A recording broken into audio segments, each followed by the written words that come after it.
What's up everyone? Okay, welcome back to Workshop Pix Video Card Repair and Services. I'm Tech Carl and today meron tayong inaayos na GPU line number 2846. Isa po siyang GeForce GTX 980. So ang issue daw po nito is overheat, pan not spinning, tapos open fuse. So ang ginawa natin is pinalitan natin yung open na fuse. Then gumamit tayo ng temporary na pan.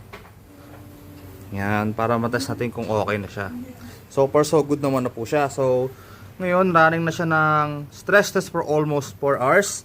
Yan, nakita po natin yung FPS natin 550 goods.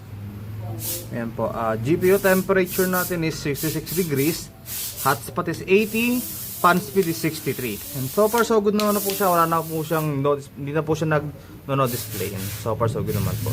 On game testing naman po, as you can see, yan, napaka-smooth na po niya. Yan. And ready for pickup na ulit.